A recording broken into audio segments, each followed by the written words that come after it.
Parallel rose of infinite रोज, एक रो ये रही,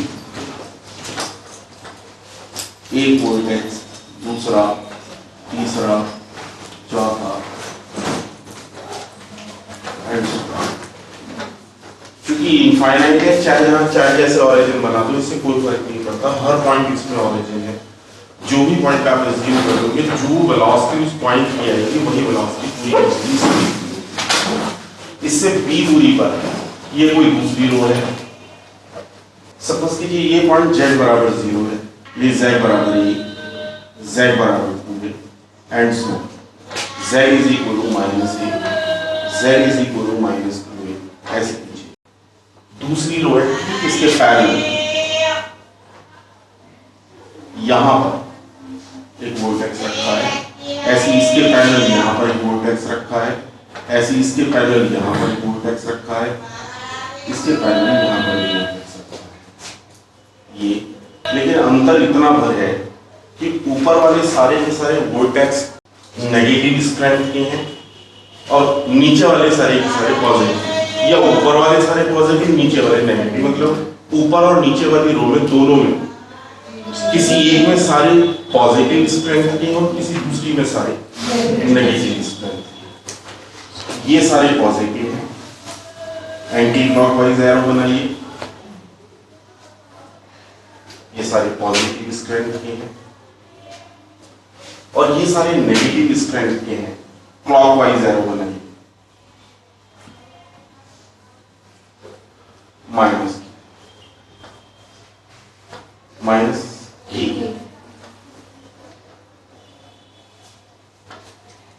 किसी भी एक पॉइंट को आपने ऑरिजिन बना लिया, या ऑरिजिन निकालिए, ऑरिजिन z बराबर 0। अगर ये z बराबर 0 है तो ये पॉइंट z बराबर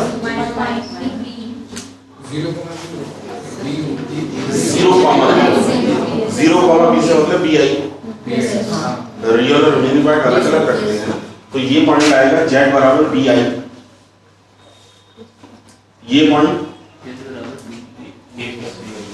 a plus bi, 2a plus bi, 3a plus bi, minus a plus bi, minus 2a plus bi, minus 3a plus bi, z बराबर a plus bi, z बराबर 2a plus bi, ऐसे पीछे की तरफ ऐसे आगे। ये पॉइंट अगर लोकेट किया जाए minus a plus bi, consider an arrangement of infinite number of voltages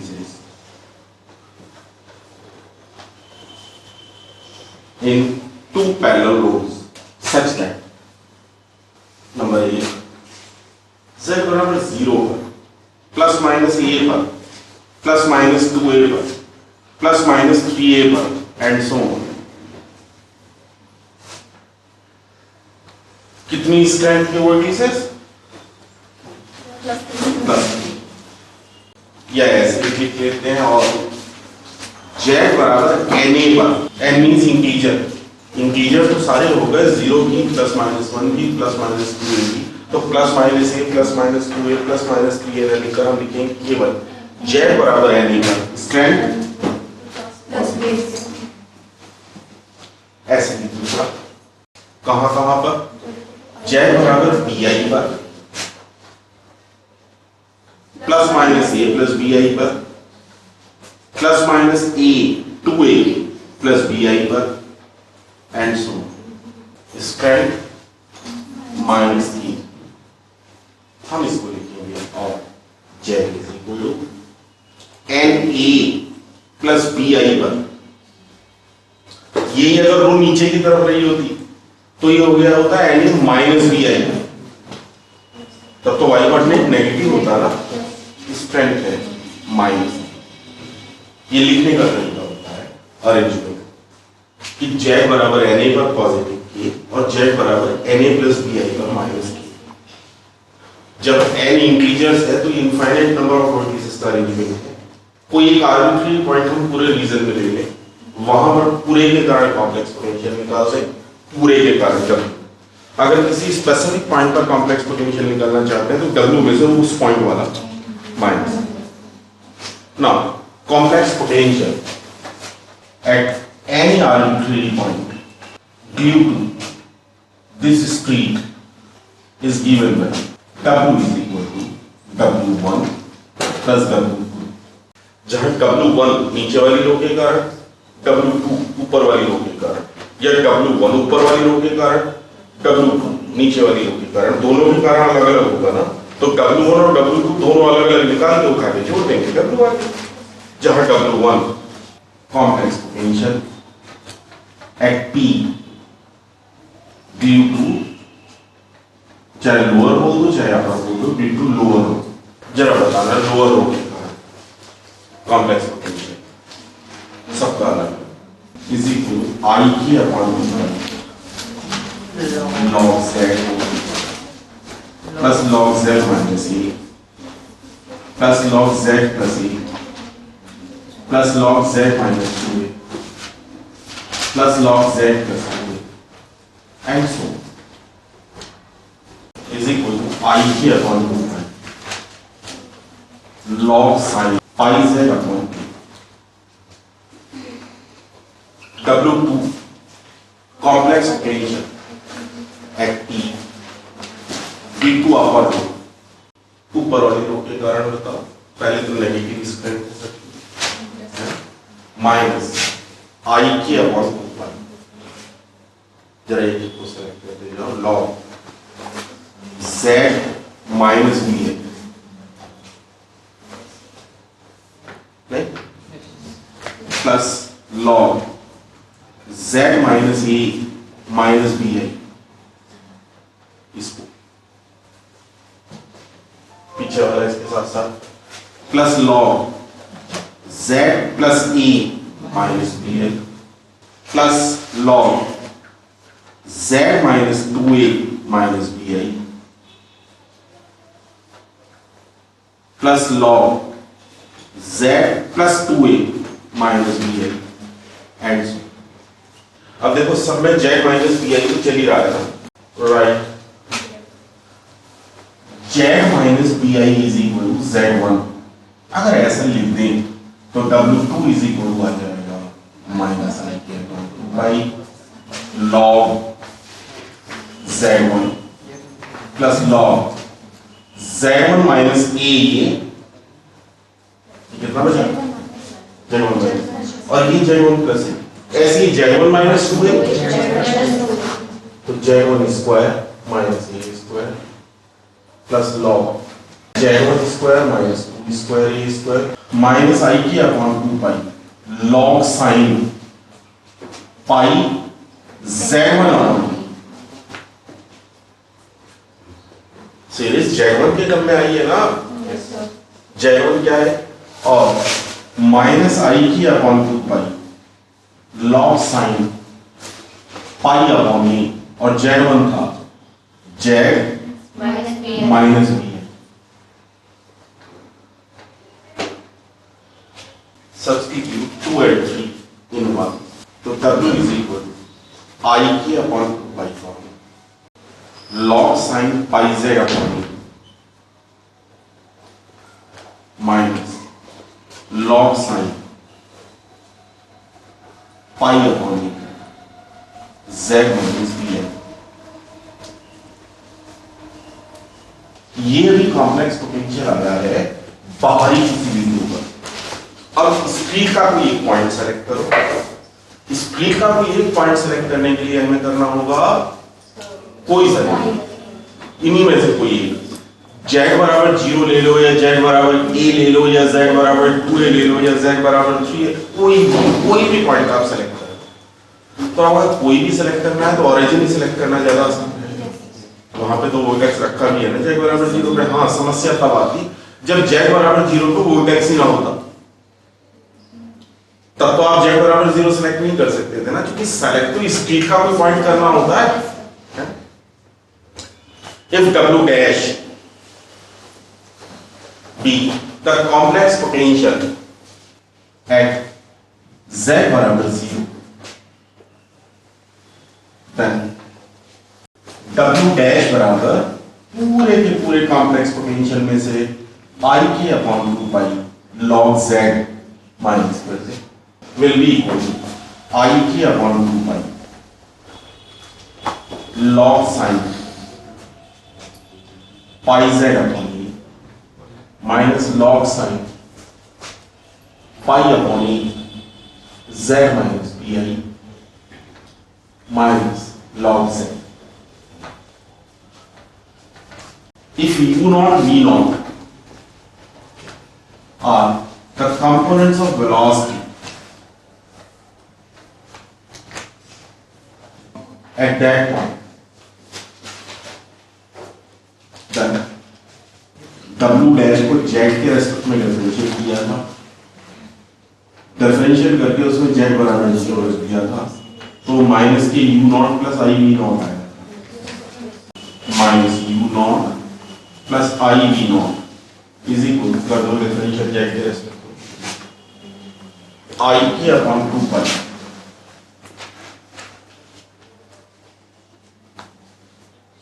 Z के रेस्पेक्ट में डिफरेंशियल 1 अपॉन साइन साइन का cos cot pi upon e cot pi Z upon e, यहां भी ये भी कॉट ही हो जाएगा, minus pi upon e cot pi upon e Z minus P I, और लास्ट वाला माइनस के 1 अपॉन पी आई कब जेड। अब जब जेड को जीरो रखेंगे तो पहला और लास्ट का term cot x minus 1/x, पहला और लास्ट का टर्म, लेकिन बीच वाले टर्म में तो z को जीरो रखने पर cot minus bi upon a बचेगा ना, उसमें तो रख सकते हैं, रखते कब नहीं है जब इनफिनिटी अपॉन इनफिनिटी रखेंगे, तो पहला और लास्ट का टर्म मिलकर होगा जीरो, बचा तो बीच वाला टर्म है केवल। Since limit x goes to 0 cot x minus 1/x is equal to 0, therefore minus u naught plus I v naught is equal to minus I k upon pi, एक term minus K pi upon e cot minus pi भी I upon e। आप जानते हो cos I theta is equal to cos hyperbolic theta, और sin I theta is equal to I sin। तो minus u not plus I v not, और सोचिए cos की minus वहां जाएगी क्या? जाएगी ना, cos of minus theta is equal to होता है cos थीटा, जबकि sin ऑफ माइनस थीटा होता है माइनस के sin थीटा। तो अगर दोनों को डिवाइड कर दें तो cot of minus theta is equal to minus cot theta हो जाएगा, ये माइनस साइन बाहर जाएगी, minus minus plus pi cancel हो गया, I k upon 2a cot pi भी I upon a, cot I theta बराबर cos I theta upon sin I theta, इसे थीटा मान लो, पाई भी अपॉन a को थोड़ी देर के लिए, तो ये cos I theta upon sin I theta ही तो लिखा है, cos I थीटा होगा cos हाइपरबोलिक और sin I थीटा होगा I sin hyperbolic, that is 1 upon I cot hyperbolic pi भी अपॉन e, I तो डिनोमिनेटर में जाएगा ना, क्योंकि sin I थीटा बराबर I sin हाइपरबोलिक थीटा होता है, will be equal to k upon 2a cot hyperbolic pi b upon e will be not plus separating real and imaginary part। यदि real part किया गया तो u not is equal to minus के k upon 2a cot hyperbolic pi b upon e, और imaginary part लिया गया तो 0, आई का टर्म तो है ही नहीं राइट हैंड साइड पे कोई, इसलिए resultant velocity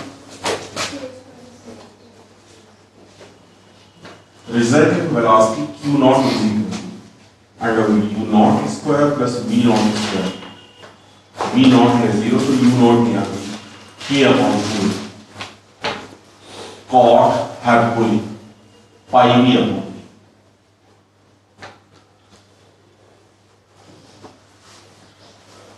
resulting velocity non zero आना, v नॉट का जीरो होना और u नॉट का नॉन जीरो होना क्या श्योर कर रहा है? पूरी स्ट्रीक x दिशा में इतनी रिजल्टिंग वेलोसिटी से प्रतीत होगी और न केवल x दिशा में बल्कि नेगेटिव साइन और क्या रिप्रेजेंट कर रहा है? पीछे की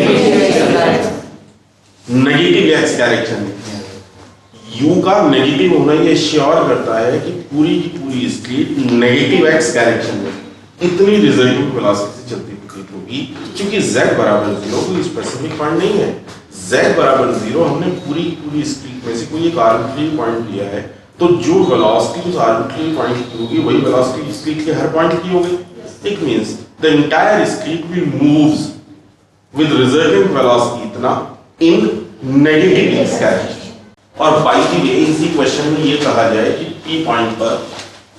स्ट्रीमलाइंस की इक्वेशंस निकालो, वेलोसिटी पोटेंशियल निकालो, तो W आपके पास है ही W बराबर 5 प्लस I साइन रखकर रियल इमेजिनरी पार्ट सेपरेट कर दो, चाहे जब 5 भी आ जाए sine infinite row vertices of alternative stretch. Alternative means पहले प्लस फिर माइनस प्लस सब एक ही रो में अरेंज है, सब बराबर बराबर दूरी पर रखे हैं, ए दूरी से एक दूसरे से रखे हुए हैं। बस अंतर इतना है कि पहला पॉजिटिव स्ट्रेंथ था, उसके बराबर वाला फिर पॉजिटिव फिर नेगेटिव फिर पॉजिटिव फिर नेगेटिव। मतलब यूं समझ सकते हैं कि दो पॉजिटिव के बीच में कोई एक नेगेटिव होगा और दो नेगेटिव के बीच में पॉजिटिव पॉजिटिव स्ट्रेंथ था, इसके बराबर नेगेटिव स्ट्रेंथ का, फिर पॉजिटिव स्ट्रेंथ का, इसके बराबर में फिर नेगेटिव स्ट्रेंथ का। बस एरो की डायरेक्शन को चेंज कर देना, फिर पॉजिटिव स्ट्रेंथ का, उसके बराबर में फिर नेगेटिव स्ट्रेंथ। ऐसे पीछे नेगेटिव स्ट्रेंथ का, पॉजिटिव स्ट्रेंथ का, फिर नेगेटिव फिर पॉजिटिव एंड सो। जरा सा किलोमीटर लो, z बराबर ये 2a 3a 4a सब x एक्सिस पे ही है ना, y कोऑर्डिनेट तो है ही। z बराबर -a, z बराबर -2a, z बराबर -3a एंड सो ये आपने ऑरिजिन लिया है, ये रहा।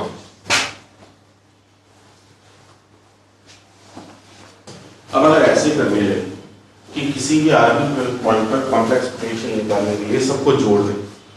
तो एक जुड़ेगा दूसरा घटेगा फिर जुड़ेगा फिर घटेगा फिर जुड़ेगा फिर घटेगा, तो पता चला कोई रूल नहीं बनता। इससे अच्छा एक काम ना करें, जहां जहां पॉजिटिव वाले रखे हैं उन सबके कारण कॉम्प्लेक्स पोटेंशियल निकाल लें, जहां जहां नेगेटिव वाले हैं उन सबके कारण निकाल लें, दोनों को जोड़ दें, बात तो एक ही डिस्टेंस चेंज हो जाएगी भाई, ए के बजाय 2a आ जाएगी।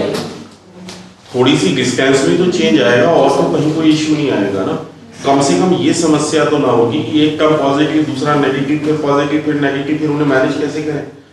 तो हम कर रहे हैं कि हम ये मानते हैं कि सपोज कीजिए पॉजिटिव वाली और नेगेटिव वाली दोनों को उठाकर एक दूसरे के ऊपर मर्ज कर दिया। जैसे एक दूसरे के ऊपर मर्ज किया, जैसे दोनों एक दूसरे के साथ ओवरलैप हुई, ऑल्टरनेट ऑर्डर में वो प्लस माइनस ए दूरी पर सेपरेट हो गई। दैट्स किसी भी आर्बिट्ररी पॉइंट पर कॉम्प्लेक्स पोटेंशियल निकालने के लिए पॉजिटिव वाले के कारण कॉम्प्लेक्स पोटेंशियल, नेगेटिव वालों का कॉम्प्लेक्स पोटेंशियल और दोनों को this arrangement of vortices consists of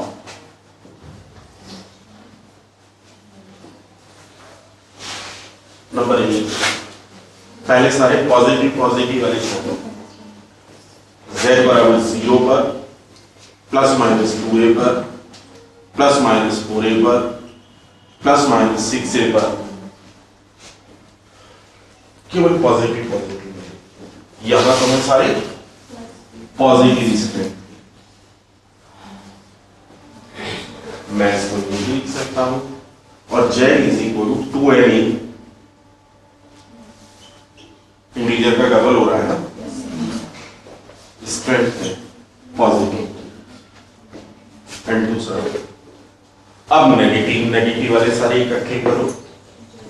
z is equal two plus minus a पर, प्लस माइनस 3a पर, प्लस माइनस 5a पर and so on. Strength minus की, हम इसको कहेंगे z बराबर 2n प्लस 1 या माइनस 1 जो भी आप कहो, प्लस 1 भी कहा जा सकता है, माइनस 1 भी कहा जा सकता है, ए स्ट्रेंथ है minus. Therefore, complex potential at any arbitrary point P is given by W is equal to W1 plus W, जहां W1 है सारे पॉजिटिव वालों का और W2 है सारे नेगेटिव वालों का, सबको उठा के जोड़ देंगे हमें W, where W1 complex potential due to the vortices of plus k strength,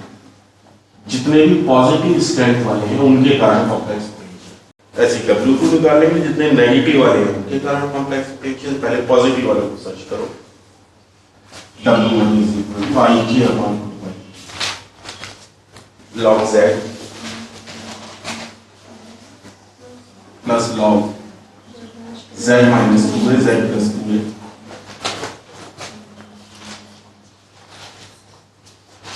plus log z minus 4a z plus 4a and so. अगर मैं थोड़ी देर 2a को अल्फा मान लूं, थोड़ी देर के लिए सोचिए, तो ये हो गया z minus alpha z plus alpha, that is z square minus alpha square, ऐसे ही 2 अल्फा का स्क्वायर। मतलब कुल मिलाकर कहने का अर्थ ये है कि फॉर्मूला जो आई k upon sine pi Z upon ये आया था वो आ जाएगा sine pi Z, separation 2a हो गया ना, आई के अपॉन लॉग साइन पाई जेड अपॉन 2a, बस इतना फर्क पड़ा W1। Complex potential due to the vortices of minus k square. अब माइनस k वाले सारे इकट्ठे करो, minus I k upon 2 pi log z minus a log z plus a log z minus 3a log z plus 3a log z minus 5a log z plus 5a, that is log z square minus a square plus log z square minus 3 square a square plus log z square minus 5 square a square and so. अब दोनों plus sign वाला formula ये change है, अब series sign की कीमत नहीं है, साइन की सीरीज तो z से होगी, cos की बनेगी, cos में बनेगी, ये भी बनेगी कैसे, ये भी होती है माइनस आई के अपॉन 2 लॉग कॉमन, पहले टर्म में से minus a square common, 1 minus j square upon a square, दूसरे टर्म में से minus 3 square a square common, 1 minus j square upon 3 square a square, तीसरे टर्म में से 5 square a square common, 1 minus j square upon 5 square a square and so plus cos theta is equal 1 minus 4 upon pi square theta square, 1 minus 4 square upon 3 square pi square theta square, या 1 square ऐसे अगला term 1 minus 4 square upon 5 square pi square theta square and जरा बनाओ इसे cos that is W2 is equal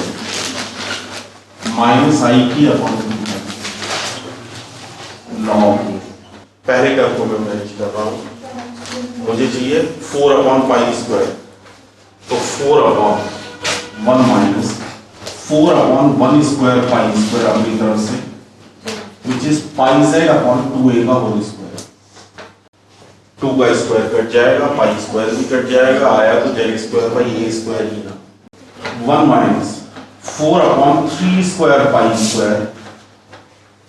πz/2a का whole square and सो। ये वाला जो 3 है ये कांस्टेंट हो गया, पाई से ऊपर नीचे गुणा कर दिया और 4 से भी ऊपर नीचे गुणा कर दिया, क्योंकि 4/π² तो सब में आ रहा है ना। और एक बात और है, अगर यही cos थीटा या sin थीटा का एक्सपेंशन ना होगा, cos हाइपरबोलिक थीटा या sin हाइपरबोलिक थीटा के हो, तो सारे टर्म्स बीच में प्लस आ जाएंगे। -i/2 log cos πz/2a, equation number 3। 2 and 3 को 1 में रखो, that is w is equal i/2π।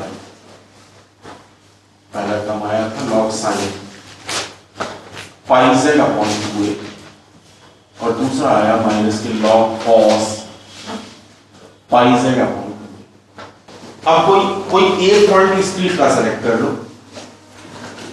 वही देखो z/0 पे रखा है क्या, वो क्या रखा है ना, तो z/0 पे निकालना। If w dash be the complex potential at z/0 and u0 v0 are the components of velocity at that point, then minus u0 plus v0 कितना होगा, w डैश को डिफरेंशिएट करेंगे z के रेस्पेक्ट में और रख देंगे z को 0, और जहां w डैश कौन होगा, पूरे के पूरे कॉम्प्लेक्स पोटेंशियल से z वाला माइनस कर दिया, i/2π log z, i/2π log sin πz/2a minus log cos πz/2a minus log z minus u0 plus i/v0 is i/2π π/2a cot πz/2 minus π/2a tan πz/2। दूसरा वाला का 1/2 plus minus 1/z रखना है z को 0। फिर दोबारा वही बात, पहला और तीसरा term cos x minus 1/x और दूसरा टर्म z को 0 रखने पे 0, tan 0 तो 0 होता है, cot 0 की तो इंफिनिटी होता है, tan 0 तो 0 होता है। As the limit x goes to 0, cot x minus 1/x is equal to 0, तो पहला और तीसरा टर्म मिलकर तो हो गया 0, और ये वाला टर्म बचा z goes to 0 पर 0, that is entire term 0 ना, u0 भी 0, v0 भी 0, इसका मतलब resultant velocity 0।